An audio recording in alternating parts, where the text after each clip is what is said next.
Roll call, please. Mr. Peterson? Here. Mr. Egan? Here. Mr. Daunt? Here. Mr. Gentili? Ms. Lasky? Here. Ms. Goodman? Ms. Kaminsky? Thank you.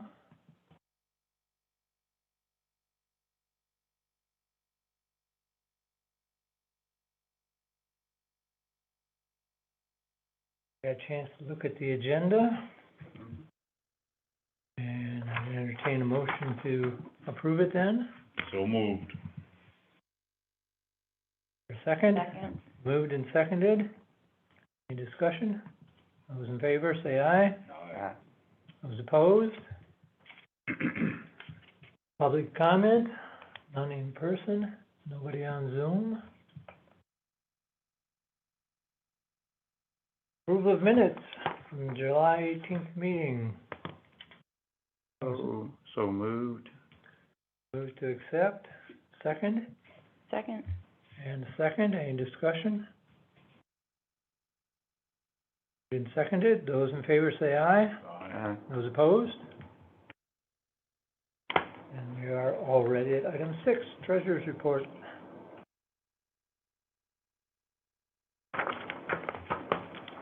Susan? Yep. There you go. Yep. I'm here. Does anybody have any questions about the accounts payables for July? I know there was a big one in there for the PFAS investigation, but I believe that's the last of the PFAS investigation invoices. The only other one, I had a question, I'm not sure if it's on this one or what, but rental car fees have gone way up. It was good to see, but. Yes.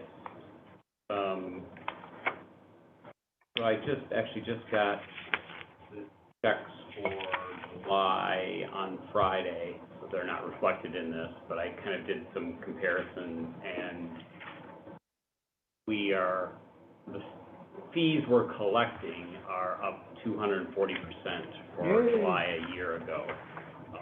That's partly driven by higher pricing, but also by more vehicles. Actually having vehicles. You build it, they will come. Any other questions or discussion on accounts payable? And I'd like to hear a motion to approve accounts payable. So moved. Is there a second? Second it. Moved and seconded to pay the accounts payable. A roll call, please. Mr. Egan? Yes. Mr. Daunt? Yes. Mr. Gentili? Ms. Lasky? Yes. Ms. Goodman?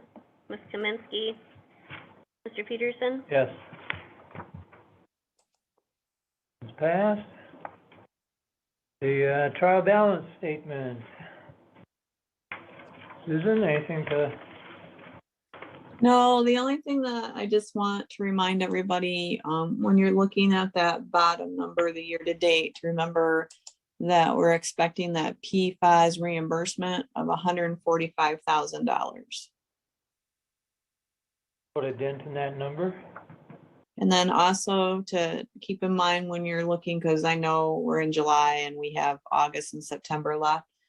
So sometimes the revenues run just a little bit behind. So if we take that 145 minus the 172, we're looking at maybe like $28,000 loss on the books, but it's probably more like 20, I want to say, as of right now. Just a couple things to keep in mind how that year to date runs, because we don't receive the revenue for September usually until October. So I for our, and I'm sorry. I'll book accruals for those, so they will show up. You know, when we, like when you look at your trial balance, because we don't do it every month here at the county, we just do it at the end of year end. So under your assets, you know, there'll be some accounts receivables listed there. just like there'll be some accounts payables that'll be listed at the end of the year. So any invoices that come in October for September will show up under your accounts payable.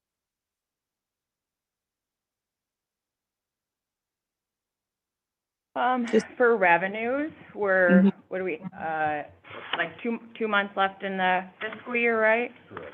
And obviously, Mhm. they don't all burn at the same rate, but for those of you that have been around a little longer or know what's left to expect, like ones where so I'm looking at like hangar rent, for example, our 21-22 budget is 30 grand, but we're at just north of 20 year to date. Do we expect realistically by the end of the fiscal year where, I guess really what I'm asking is where do we expect our revenues to actually land against budget? So Thank I you. would, yeah, I would suggest, let me see, my handy dandy calculator here. Love I it. think I have you- one of those next to my desk I too. think you'll be kind of close to that 30,000 mark. Because really what's in there for the hangar rent is maybe where are we at, 10? So probably 9 months. Because those get billed out towards the middle of the month. And then usually we start to see them coming in.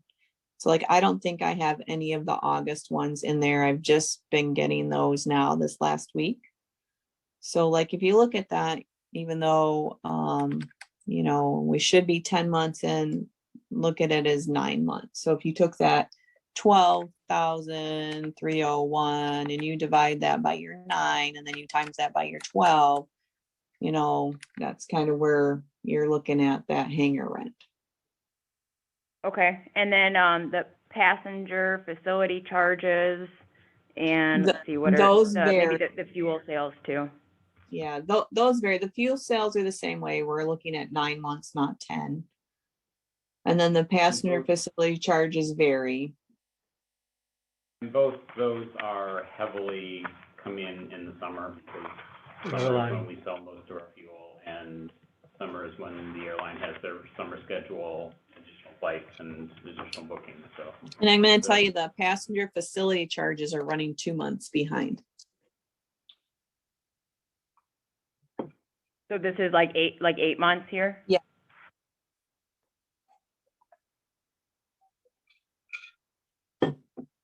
Because they have to wait till the month end so they know exactly how many passengers they've done. And then by the time they do that calc and we get the check, it runs about 2 months behind. There's a lag there. That makes sense. Okay, and then I wondered on a couple of these expenditures that have exceeded our budget. I feel like I'm having amnesia from our last meeting. Have we revised the budget to? We have not done a set of budget updates. So Yeah, I so- usually do that at the end of the fiscal year after all of everything's been booked. I've done all the accruals. And then I'll do a budget line adjustment. So let's say we don't use everything in our miscellaneous expense, but we've gone over in the gas and oil. So then I'll try to even those out, ask the board, I'll give you what I think we should do, recommendation. You guys approve that. And then we will do those amendments at the end of the year. So I think we talked about this when our auditor was here, so maybe we just agree to ignore what he said, right? But I think we talked about that very thing. I did not hear that. And then he said, actually, guys, no, that's not the practice we like to see. Do we have They an would like- obligation to do something different? They would like or- to see it every quarterly, but it's hard for the county to do that because we just don't know where things are going to be. The airport is just a small little chunk of that. So we just do it at the end of the year. We've always done it that way. We've always done that practice. We don't do the accruals every month because we can do them just once a year, which was hard for me because when I worked at the Hospital, we did them every month, but here we can just do it once a year. So that's always been the practice, and we are allowed to do that. It's not that we're not allowed. The issue So- last year is that we had done that at the end of the year, and then in the audit, they wanted us to change something that put something out of balance. Right. Okay, That- It was one then- line item, so. okay, just making sure.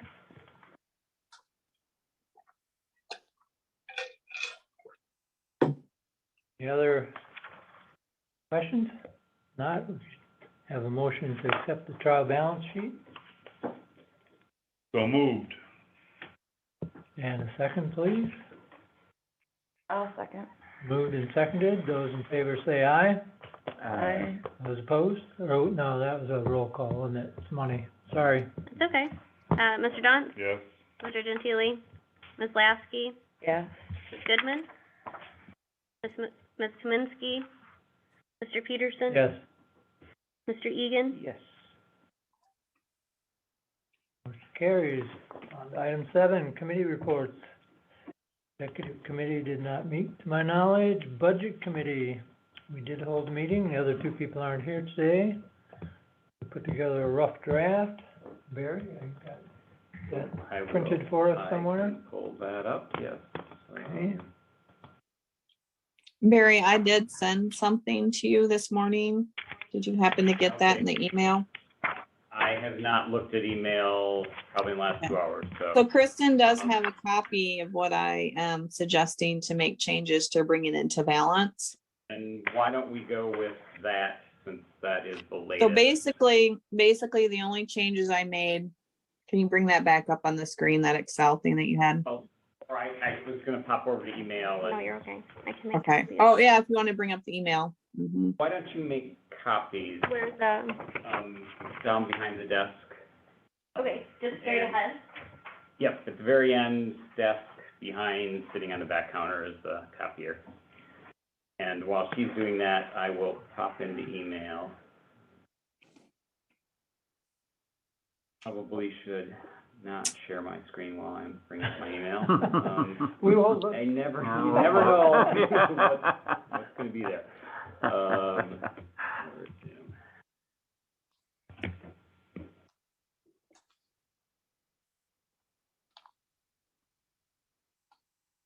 Copies.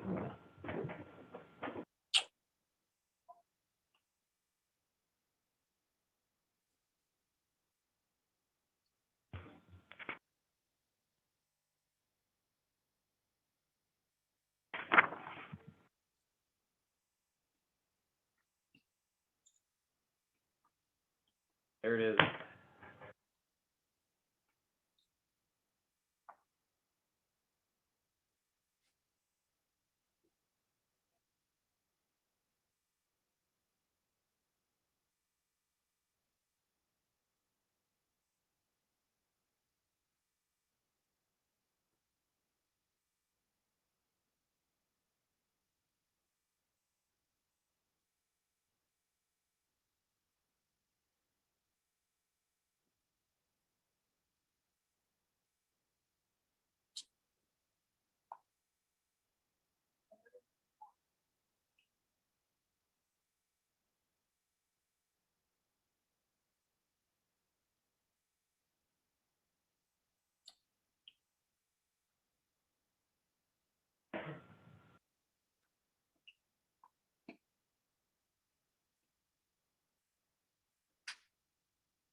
Thank you.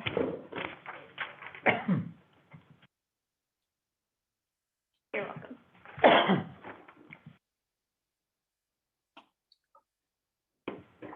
Okay, Susan, we all have copies, even if I'm still Okay, struggling getting it on the screen. that's all right. Let me pull it up. Oh, that's right, you can pull it up from your side and share, so let me give you the ability to share. No, it's okay, as long as they have a copy. So the only changes I made, I think you had $5,000 in like revenue sharing or something, I'm not sure. So I combined that plus the 295,000 that, I'm pretty confident, right, Jeff, that, from the, that you're gonna get from the, I don't wanna call it ARPA money, but, that they've set aside for the county. I think your portion of that was 295,000. So I combined those and put those under miscellaneous revenue county. So that's $300,000. And then down below, under your transfer out, your capital reserve, that should just go right into that. And then what was left, so there would be a transfer to the capital reserve account of $355,250. So then that would tie your revenues and expenditures, and you are at a even budget then. Okay, Would anybody have any questions on that?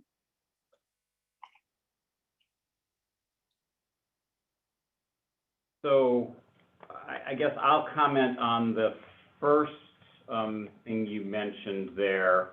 So there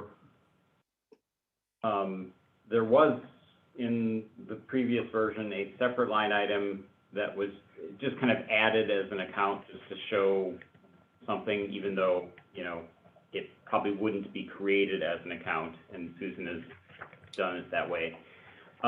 We plan to ask for money from the local revenue sharing board of the tribe. Is that actually a tribal, is it a county, it's a county thing then? Okay. For $5,000, because next year is the year we're scheduled to do on-site firefighter training. So when we do it off-site and send people elsewhere, it costs us roughly $2,000. When we bring it on-site, then we have to bring the mobile trainer here, and that increased the cost to about $7,000. So we will be asking for a local revenue sharing grant to make up that difference, which is that $5,000. Not something we do every year.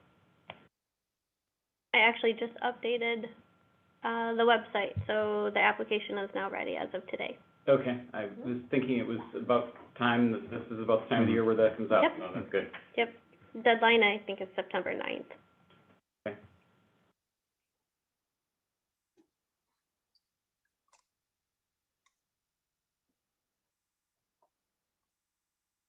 So this is the tentative budget that I would recommend that the board approve today. I know tomorrow at the board meeting, they are looking for that number because they would like to approve a tentative budget for the county. And the airport is part of that fund that they need to kind of tentatively approve for tomorrow. So I tentatively put in the $855,800. So just let me know what you guys want to do on that today.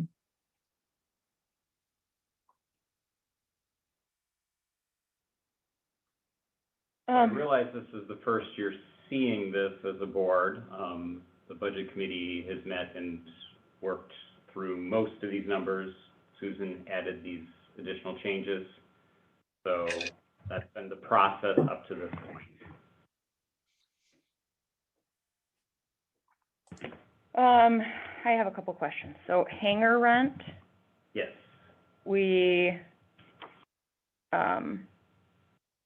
are we anticipating like an influx in demand there? Looks like we hadn't hit over 25K in hangar rent since 2018-19. Well, since you asked that question earlier on the financial report, this year we had budgeted 30. We have baked in a 10% increase in rent fees starting October 1st, the beginning of the fiscal year. So that is part of why we feel confident at, that number. It could be higher than that with the rental increase, but if, as Susan indicated, that she thinks we will be closer to that 30 than not this year, adding, a rate increase on top of that should improve that beyond the 25,000.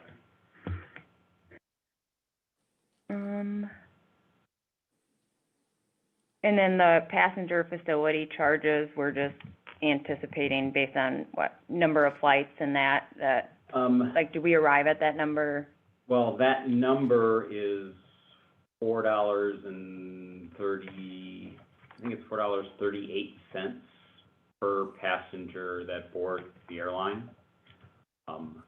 So it is proportional to the number of passengers we anticipate doing next year. As we know that is hard to predict. This year we're behind. In some ways we're behind, in some ways we're ahead, depending on the month, and how the airline is performing when it comes to canceled flights. So I forget what number I used to calculate that, but it was projecting growth over the current year in passengers. Looks like 6,850 passengers. Thank you. Did you hit that? Okay. And then fuel sales, same thing. So maybe I'll just ask a question, like, is it? Okay, so. Yeah, So yes, so fuel sales, so the airport imposes a fuel flow fee, as it's called in the industry. So basically it's a fee for each gallon of fuel sold. The board increased that starting October 1st from 16 cents a gallon to 17 cents a gallon. Mm-hmm. So that's part of that increase planned for next year. But then in addition to that, anticipating hopefully a greater use and greater fuel sales overall.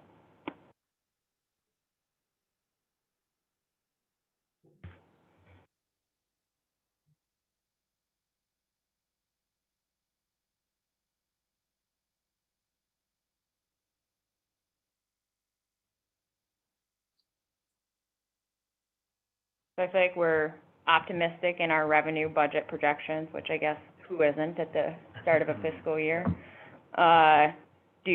Without going line by line, like, we had some wild expenses this year that we just couldn't have planned. Do we feel like the budget, I mean, have we been, I hate to ask it like this, but realistic about what the expenses could be? I would say yes, with the line item around maintenance being the outlier. That is very hard to predict. We've had a number of years in a row where we've exceeded that. And therefore, if you want to be conservative, you probably should take that recent history because it says everything's getting older and therefore is requiring more maintenance. I look at these things and think of them as one-offs and therefore don't bake in that entire history, but I have been proven wrong now a couple of years in a row, so maybe I need to stop doing that.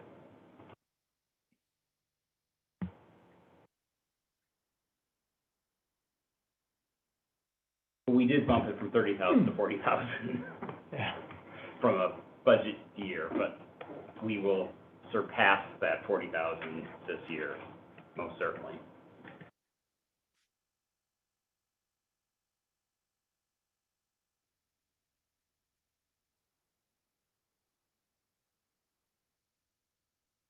We're at 50,566.55. We're practically buying a new pickup truck in Yeah. repairs this year. Yeah. Yeah.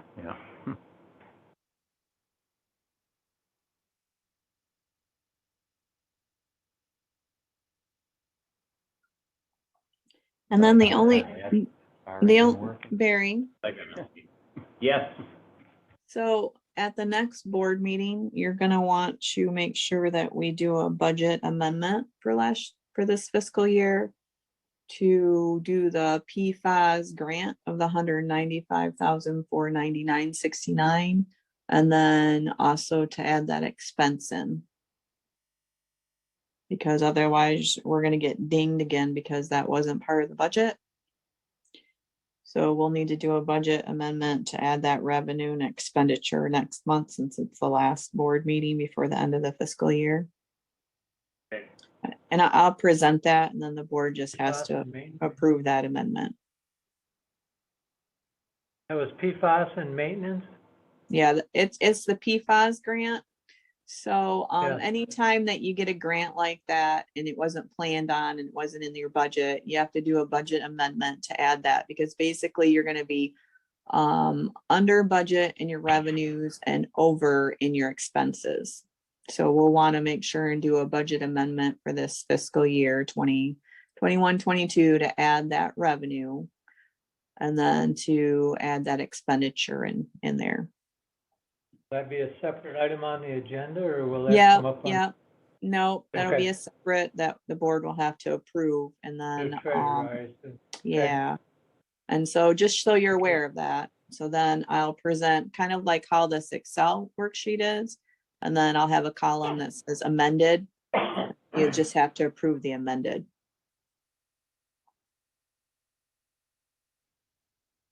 That's one of the things that the auditors, I think we had something like that last year that wasn't taken into account, the grant. So I just want to make sure that we do that this next month, so.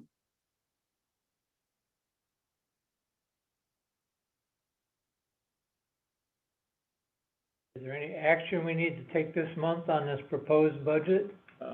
Susan recommended that we would, Adopt. adopt it, then falls in line with the So- county adoption of Oh, it yeah. tomorrow, of their budget. I'll make a motion to adopt the budget as presented. I will second that. Any further discussion on accepting the proposed budget as presented? 22-23, I should say as well. And roll call, please. Mr. Gentili, Ms. Lasky, Yes. Ms. Goodman, Kaminsky, Mr. Peterson, Yes. Mr. Egan, Yes. Mr. Dunn. Yes.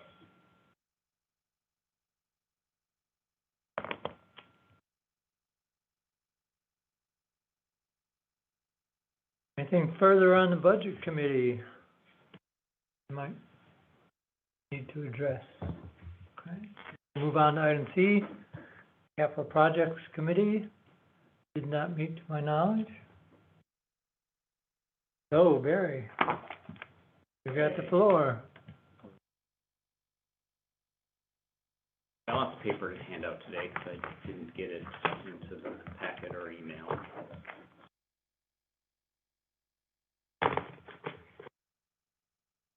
I like that you do this. It saves me paper and ink out. Yeah. Actually, I can go have it out later.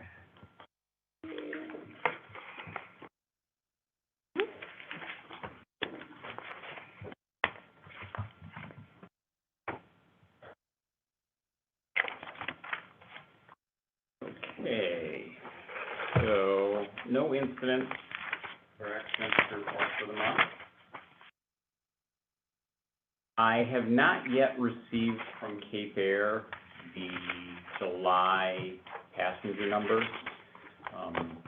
So I only have half of this report updated, so I don't have the July numbers. We will definitely be down from a year ago, July, because from the lower part of this, 23% of the flights were canceled in July, which large number, but half the number of June.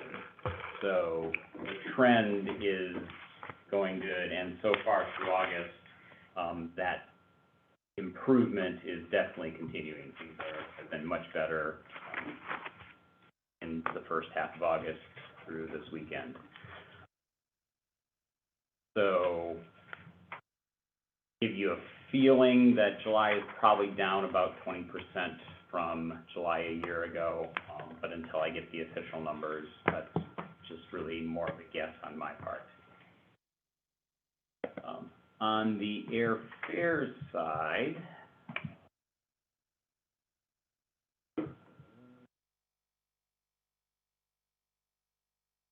so airfares continue to be very competitive. We saw a continued drop. Last month we saw a significant drop from early in the summer. Now we're getting into the fall period, so these are for flights in September, so basically a month out from now. So we're seeing a continued drop off in fares as we get past the peak summer months. The patterns that I reported last month continue. American is now pricing Manistee through the code share, so that actually has improved significantly fares on American.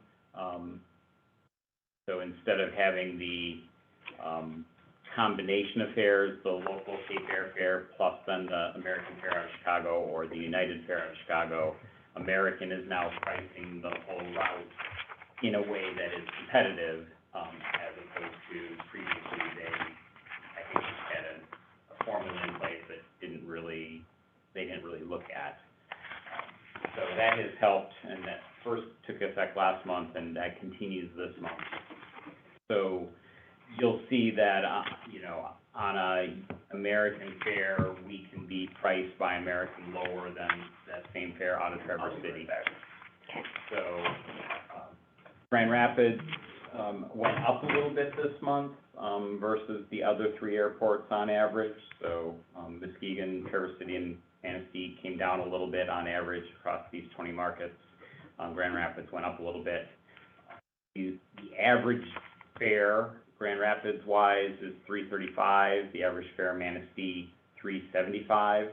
So that's a $40 difference, which is 13% higher.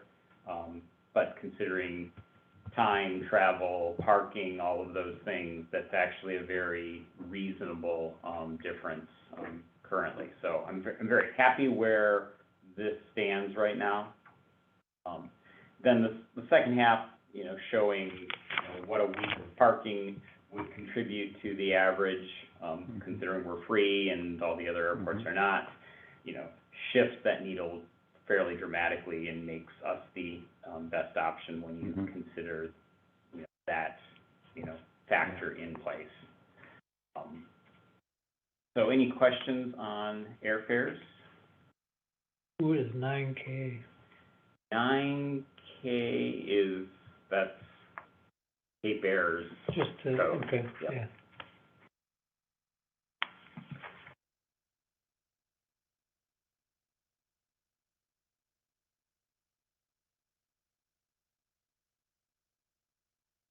So the second thing I handed out is the compliance letter. It's the results of our annual airport inspection. So the summary I have here on the slide, that's all of the details behind it. So we had the on-site inspection on, we had the record inspection conducted remotely on July 20th through the 22nd. There were 4 issues identified in the compliance letter.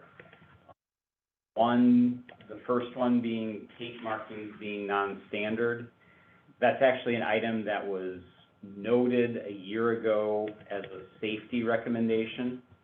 And in conversations with the inspector and myself, we kind of raised the priority. And it's not often that I ask for things to be, noted as a compliance issue, but we are getting our runways repainted this fall, and we really wanted to make sure that this was flagged for everybody, that it got addressed this year, because if it doesn't get addressed, then either it doesn't get addressed until the next paint cycle, which is 2 to 3 years out, or it becomes an added expense where we have to bring in somebody to do this fix. Yeah.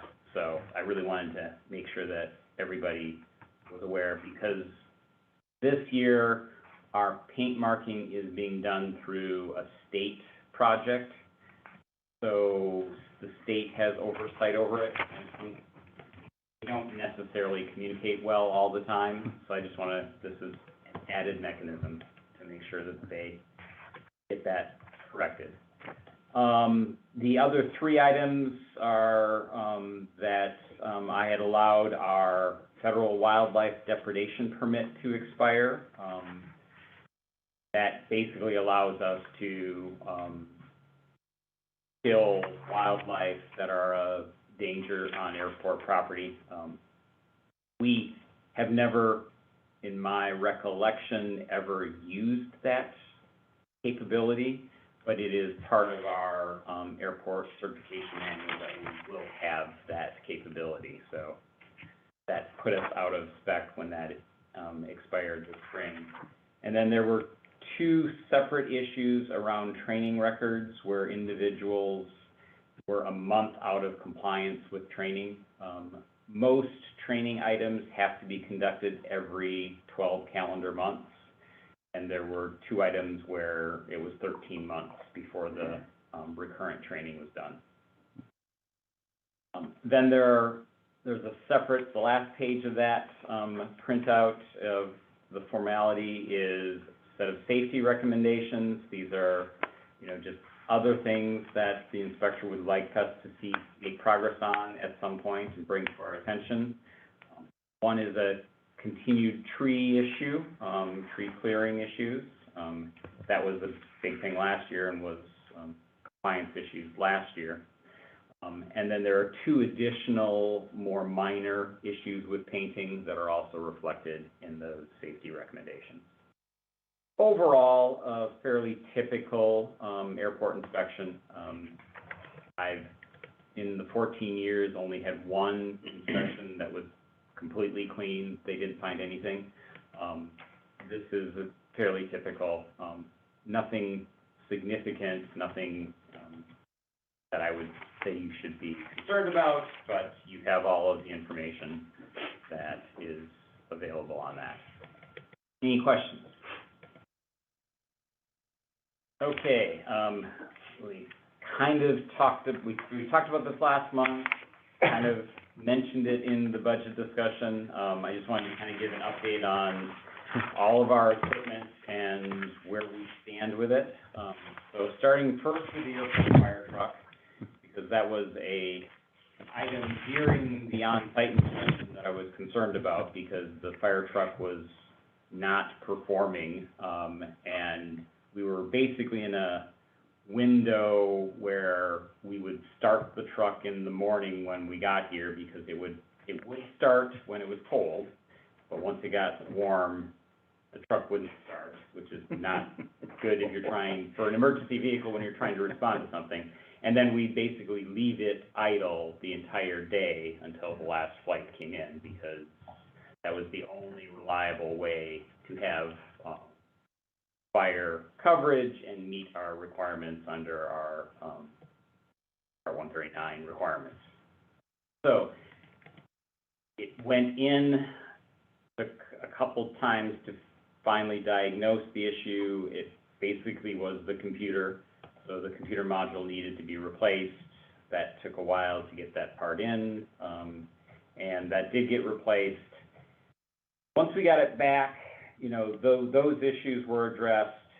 It initially had some issues where it was not performing well, meaning power-wise. We think that is a result of basically how it had been running and idling for extended periods of time for a few weeks. So we've basically been kind of trying to burn off kind of things. So I haven't gotten an update from the team as to where we stand on that, but there's a potential outstanding item on that. Airport pickups. So it is now back at Manistee Ford, as I had mentioned last month, after 2 rounds of fixes. We got it back, and basically the check engine light was back on a day later. They've identified it being an issue with turbo, that is being addressed. We've had conversations with them, expressing our complete unhappiness with the entire procedure. They've basically not done anything to help us with this situation. And, you know, secondhand, I'm getting comments like, well, then we won't make any money. Yeah. That's not my Yeah. concern. I would just say that if anyone has options, based on my experience with this truck, I would say Manistee Ford is maybe not the place you want to be looking right now. I don't know if it's just employee turnover, staff, I mean, what the issue is, but it should not have cost us that much and that long a period of time to address an issue. Last I heard, the 4-wheel drive wasn't engaging in it. Is that still, Then that's gonna get addressed while they're on in the there. list? Yes. Goodness gracious. I drove by there yesterday, and the place looked fairly abandoned out there. I don't know if they're just redoing the surface or what. Our tractor, which we use in the summer to pull our brush hog mower, basically mow the airfield, that had an issue. It was fortunately just a sensor that needed to be replaced. The air conditioning also wasn't working, so that got fixed. The tractor was sent to West Coast Farm Service, north of here, and they've generally been very good at fixing things. When we got the tractor back, we have now taken the snow blower up there because it probably needs a new radiator. They're gonna try to repair the existing radiator on it, but we're getting that ready for winter. So that continues our expensive maintenance budget line item issues for the year. Since this is a separate agenda item, I will not talk about this now, Manistee Township zoning, and move on to airport layout plan update. So last week, finally, we got the draft version of this. It is now available for comments and feedback. I will make it available to the board. It is too big to email.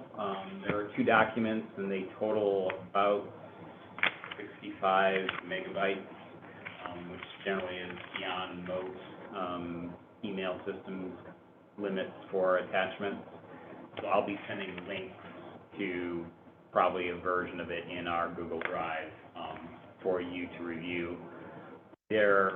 The one document, which is the narrative, is 123 pages, so if you want some light reading, which is sweet, that might be good. The other document, which is kind of all of the charts and graphs and images, is 14 pages. So that is in our court as well as in the state's court for review before that moves from draft to completed.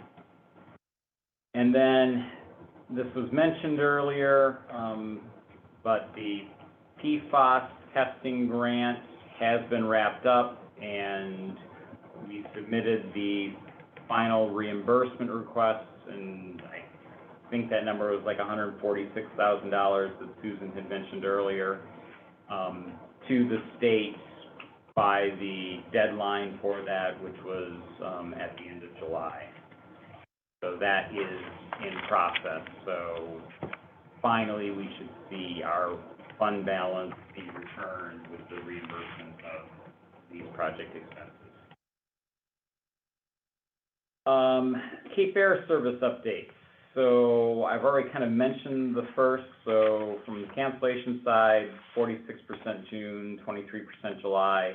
And that was more weighted towards the beginning of July than the end of July. And then in August, so far through the 14th, 8%. Complaints volume remains low. In fact, I've seen more positive comments on social media than negative.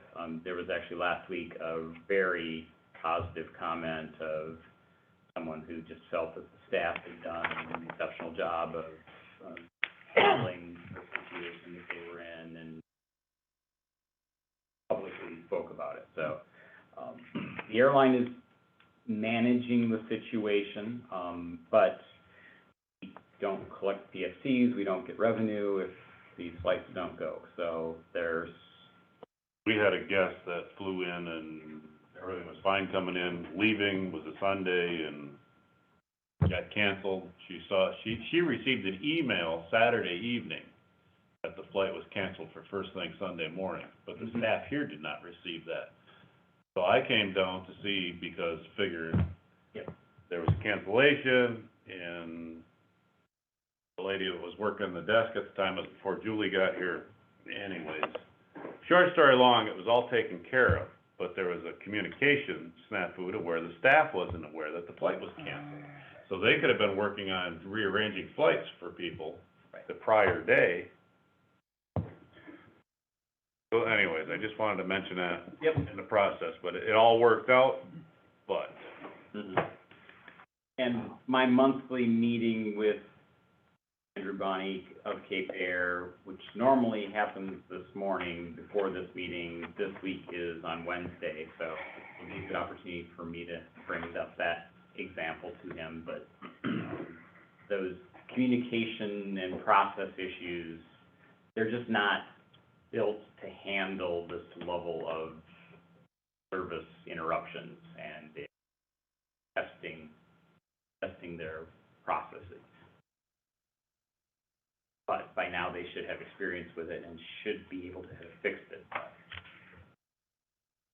See, when it came in, the Technim is sitting over on the side and the 402 is up at the gate. Are you having Technim issues again? No, I think that is the spare aircraft that we have on site right now. Because that is where we have tie-downs specifically that are suitable for the Technim. They're flying 402. They fly a mixture of aircraft, yes. Yeah, okay. And this is, advanced bookings continue strong. I mean, right now in August, I'm looking at it's like about 20% ahead of August last year. And then as we go farther out into the fall, those numbers are actually even higher than that. So advanced bookings are very strong going into fall. And with the new EAS contract starting October 1st, we get basically an extra 6 weeks of peak summer schedule this year.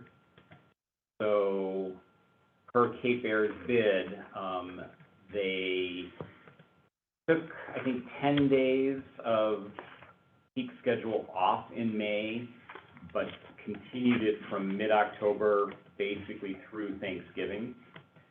So we're picking up the tail end of that since that new contract starts October 1st. Next spring, we'll see a little bit shorter in May. So it will be interesting to see how well Cape Air can fill planes in kind of a little bit weaker season. Traditionally, once fall color around here goes, there's kind of a window, first couple weeks of November, that tend to be light. They're going to have lots of capacity. We'll certainly be able to use it at Thanksgiving, but that You know, so we've already been talking in our marketing meetings with Cape Air about what we can do to try to be, you know, marketing that period. So, that is the end of my report. Have any questions?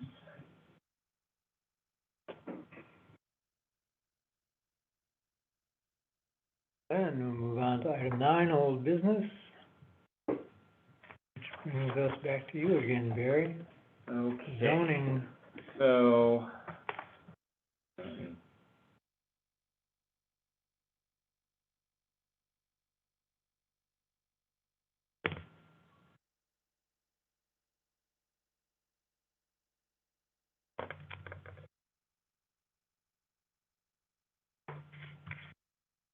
I have 2 more documents now to hand out.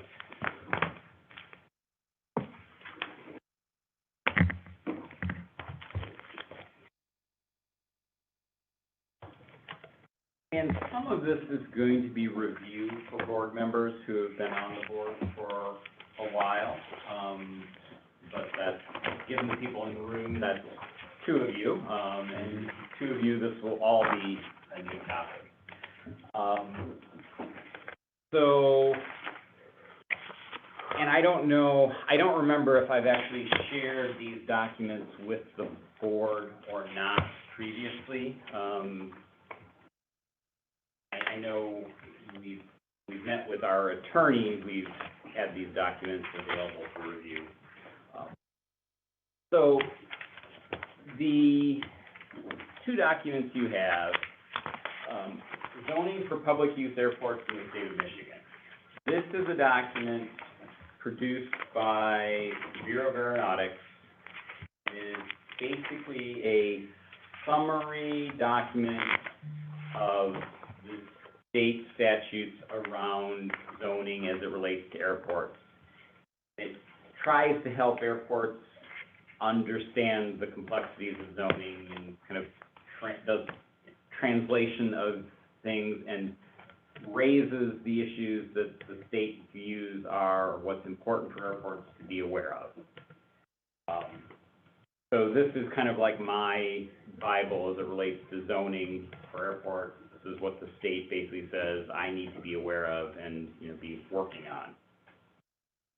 Then the second document that I handed out to you is a document that's from 1997, and this is what was sent to the state by my predecessor that basically said we, the airport, and technically the local zoning jurisdiction, which is Manistee Township, were in compliance with the requirements of the state.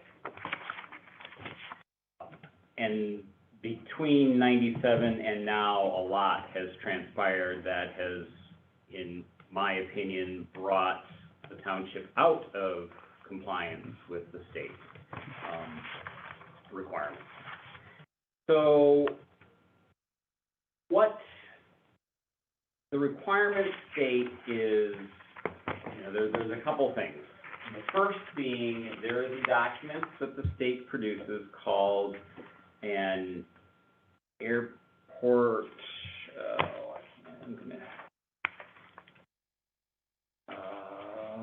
what is it called? The layout plan stuck in my head, but it's not that. The approach plan? It's the airport approach plan, thank you. Yes, there it is. So the airport approach plan basically gives, it's a document produced for every airport, and the airport is basically required to make sure that that is the local zoning jurisdiction has that document, and that they're aware of it, and that they basically have it on file. The airport approach plan basically shows the geography and kind of the airspace of the airport, and basically airspace is basically like a big bowl, so the closer you get to the airport, the closer to the ground you are, and the farther away you get, the higher things can be. And that is all detailed in that document.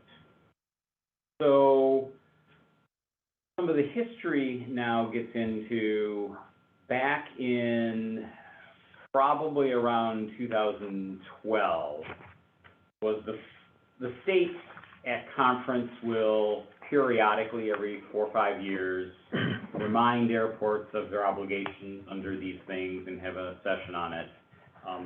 And 2012 was the first time that kind of came up, and I was made aware of these things. Sometimes when you're new in a position, you don't even know what you don't know type thing. So after that session, I scheduled a meeting with the Manistee Township zoning administrator at the time, and basically sat down with him and basically said, are you aware of what your obligations are? And out of that conversation, it was brought to my attention that the township had in 2008 redone their zoning. And in that zoning redo, they removed everything that related to the airport. Because they thought that state law superseded whatever they did. They didn't need to do anything because the state would take care of all of the issues related to zoning. Well, that's not true. The state basically says the township or whoever is providing the zoning needs to do it, and the state says, here's what you need to do. So that became an issue. And it was further somewhat complicated at the time because we at the airport were going through a tree clearing issue with the tribe on tribal land. So I'm thinking, oh, how does tribal sovereignty and property, which is also in this airport airspace, township zoning, state. So I was like, okay, there's a lot of things that are going on here, some of them which are unique to us. Not every airport has tribal property or essentially adjacent to airport controlled property.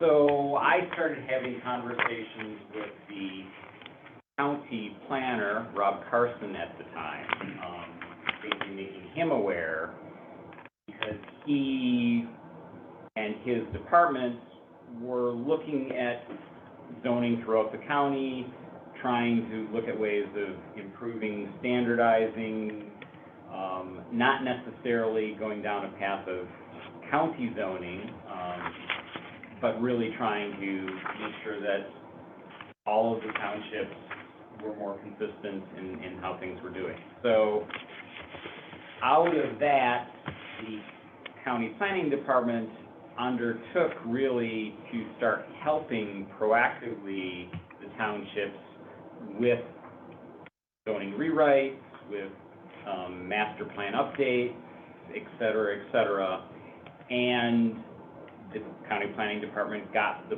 project for Manistee Township to update the master plan.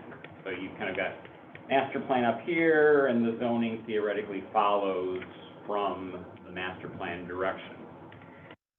That process took a number of years and was completed last year with the adoption by the township of the master plan, and the required airport approach plan information is incorporated into the new master plan. So going forward, we have a situation where the next zoning update should follow the master plan and should reincorporate appropriate zoning issues. Now, this is where it's the stuff that's transpired in between that is the problem. So in this first document, I've highlighted a couple things that are, things that stand out for me as being issues. So the first on page 2 is the Michigan Zoning Enabling Act, Act 110 of 2006. You see that's 2006, which is 2 years before the township redid their zoning. requires that local zoning officials incorporate the airport approach plan at the time of the next master plan ordinance update. Ordinance update would be your zoning update. The Zoning Enabling Act does not require that non-conforming sections of the ordinance be modified to be consistent with the AP. So the airport approach plan essentially sets kind of the ideal, but it doesn't force that to be adopted, but it does, however, it does require the ordinance shall not become any more inconsistent. So you can't relax your ordinance to make it farther away from the goal.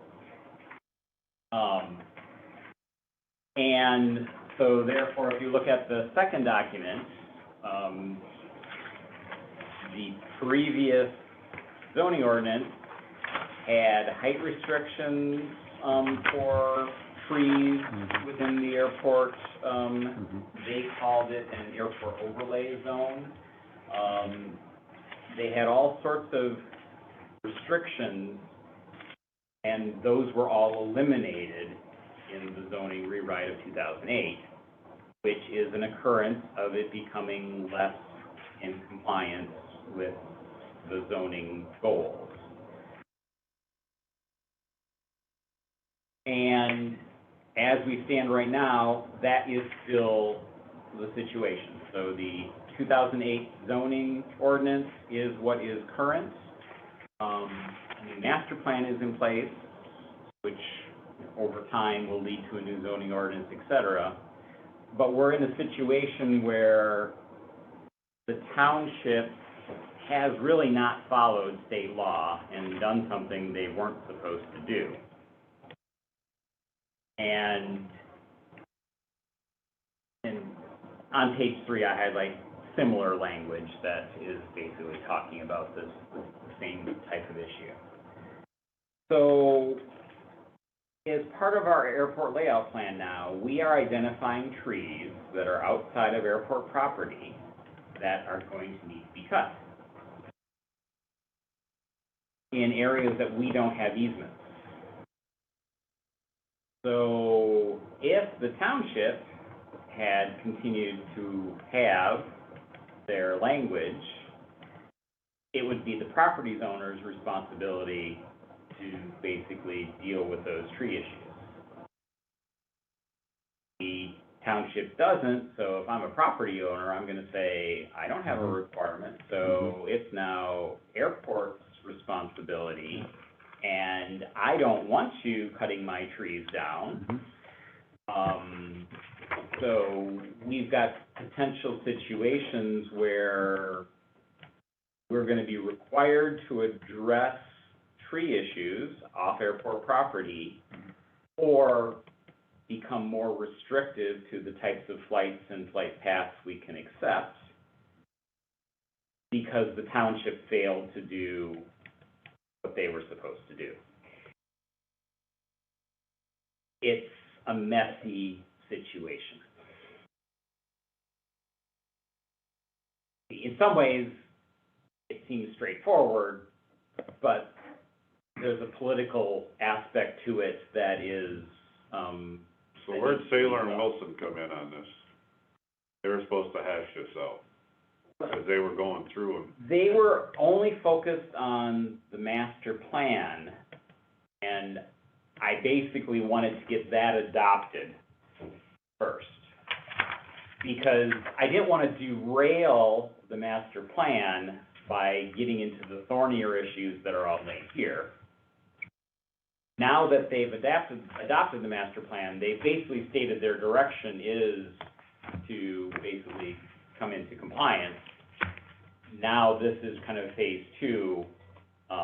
So what I would say is, while it has been mentioned to Mr. Saylor, it was not the focus of what was being discussed at that time. That was really just getting them to acknowledge that they needed to incorporate the airport approach plan information into the master plan.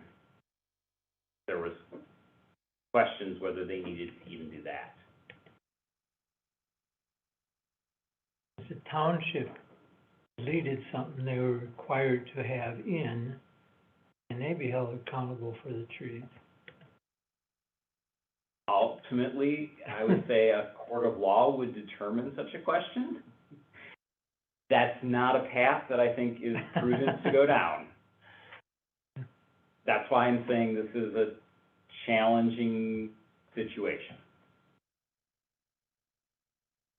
And that's why I really wanted Jeff here to have this conversation, because he's the commissioner for Manistee Township and, would be most impacted in how we're moving. You don't wanna march into somebody's yard and say, sorry, your oak tree's gotta come down, eh? Well, I just, everybody's been aware of this for months, probably over a year. And to be perfectly honest, the one who's the most concerned about it is you, opposed to everybody else. If it's going to jeopardize the function of the airport, where I start to get concerned, if it gets to that point. They should have updated, apply with MCL, whatever, if it is a MCL or if it's FAA requirement.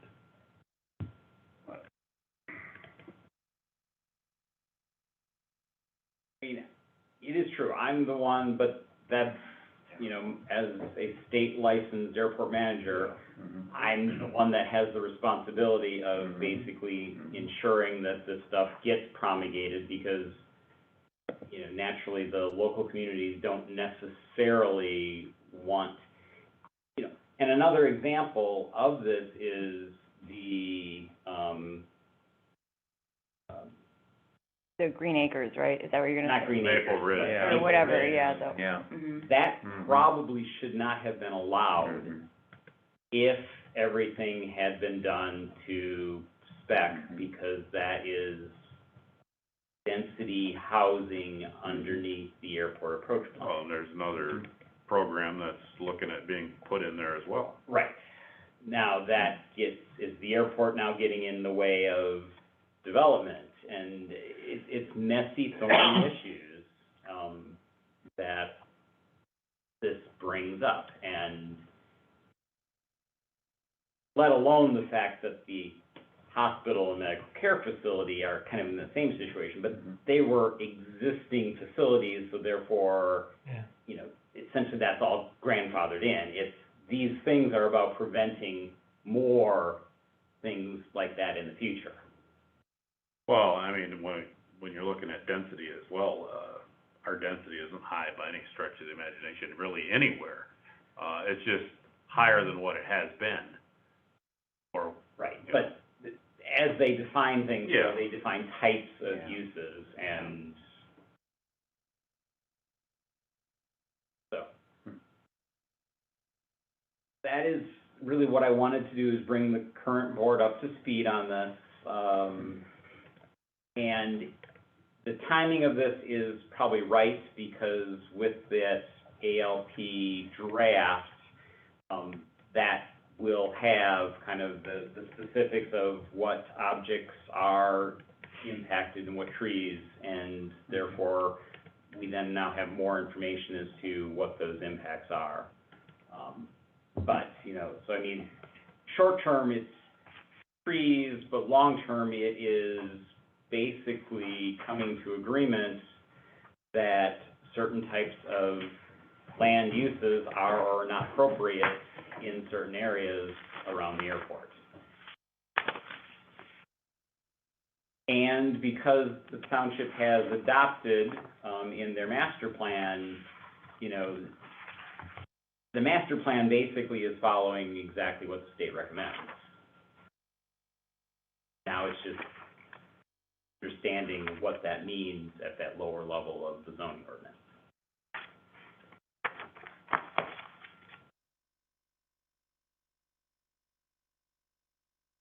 Close are we to having trees across the highways that are non-compliant? Well, it's actually trees on this side of the Mm. highway, right now, there are ones that are identified as an issue. But That are they not don't, on our they property. didn't appear on this though yet, Correct. yeah. Correct. But we're about a year away, maybe, or two, or,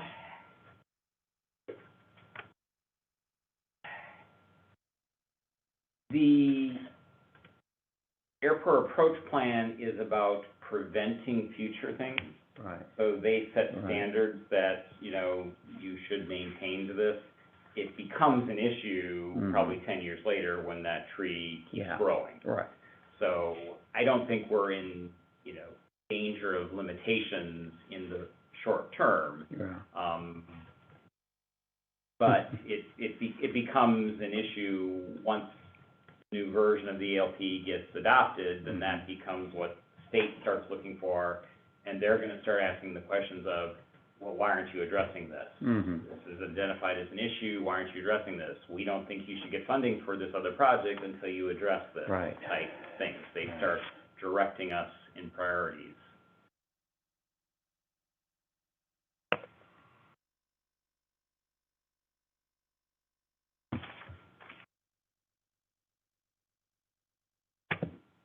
So today this is informative. We don't have anything to, Right, no Yeah. action required, we don't have to go knock on anybody's door this afternoon? nope. okay.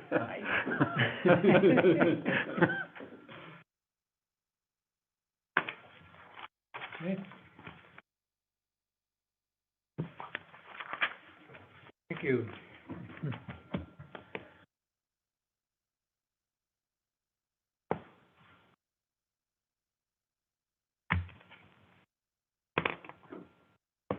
And the next item, Leo coverage, I have not had a chance to, move that forward, so.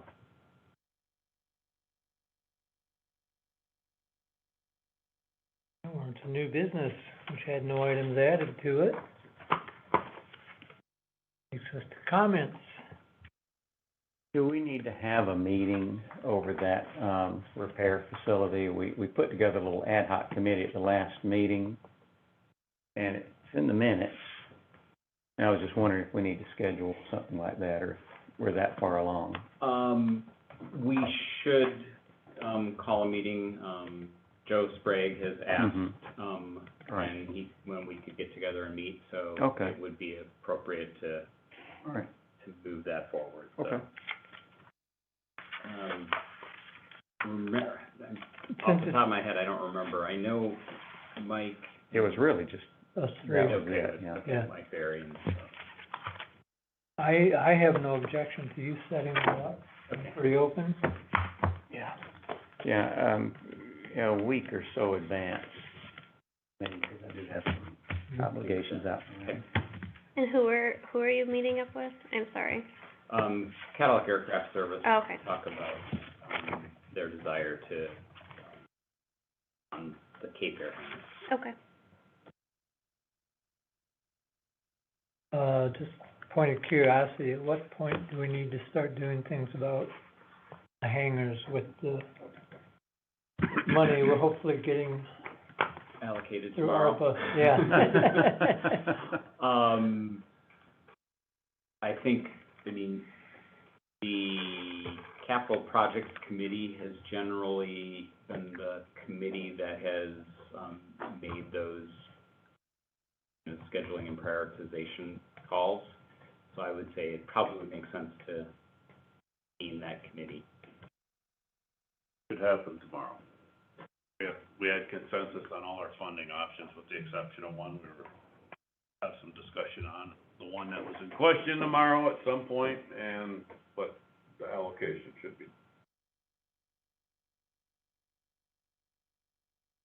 Okay. Any other comments, questions? And there being no further business, we are adjourned.